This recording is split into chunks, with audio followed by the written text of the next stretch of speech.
আমার বাপ যেদিন মারা যায়, বাপের মৃতদেহ সামনে থুয়ে সগলিক আমি কষ্ণ। আমার বাপ যার কাছ থেকে টাকা ধার লিছে বা যাই যাই টাকা পায়, সগলি আমার কাছে জানাবেন, আমি সগলি ঋণ শোধ করে দেবো। এই কথা শোনার সাথে সাথে আমার বোন হাত ঝাঁকিতে কলো, ভাই তুই শোধ করবো কেঙ্গা করে? তুই তো আজ 5 বছর ধরে চাকরি নাই, বেকার থাকে, এতগুলো টাকা তুই কেঙ্গা করে শোধ করবো? বোনকে আমি আস্তে আস্তে অভয় দিয়ে কোনো চিন্তা করিস না বোন, বাপের সব ঋণ আমি শোধ করে দেবো, 1 টাকাও ব্যাংকে থমো না।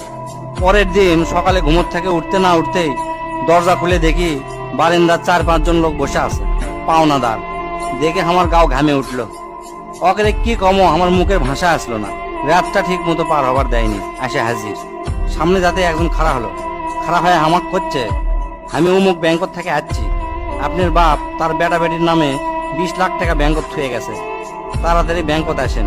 বাদ বাকি 4-5 জন যারা আছে তারা সকলি করছে আমাকে সমিতিতে আপনার বাপ 20 টাকা করে জমা করেছিল, আরেকজন করছে 50 টাকা করে জমা করেছিল, আরেকজন করছে 100 টাকা করে জমা করেছিল। এল্লার টাকা নেওয়ার জন্য আমাকে সমিতি অফিসে আসেন। পরে সব হিসাব করে দেখি বাপ আমাকের জন্য প্রায় 37 লাখ টাকা জমি থুয়ে গেছে। টাকাগুলা হিসাব করতে করতে আমার একদিন রাতের কথা মনে পড়ে গেল। ওই রাতে আমি আমার বাপক কষ্ণ, আপনি ক্যাঙ্কা বাপ, আমাকে ভবিষ্যতে আপনি কোন চিন্তা আছে? আপনি লাগাতে বাপ আমাকে দরকার নাই, কোনো টাকা পয়সায় দেন না আমাকেও, আমরা চলমো ক্যাঙ্কা করে। বাপ তখন মুচকি হাসে কষলো, আমি আমার সাধ্য মতোই চেষ্টা করেছি, সময় হলে সব বুঝবার পারবো। সেই দিন ওই বাপের মুচকি হাসে আমি বুঝবার পারিনি। সেই দিন রাত ঠিকই আছে, কিন্তু বাপটা আমার নাই।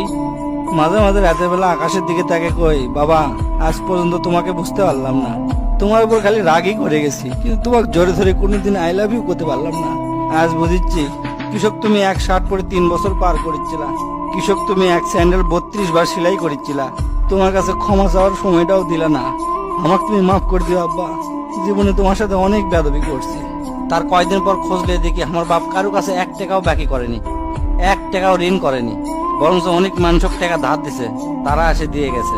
তাই তোর হাত পাও ধরে কই, দোস্তরা তোকে বাপ অনেকেই বেঁচে আছে, বাপের সাথে কোনোদিন বেয়াদবি করবো না। বাপ যে কি ভালোবাসে এখন বুঝবো না, পরে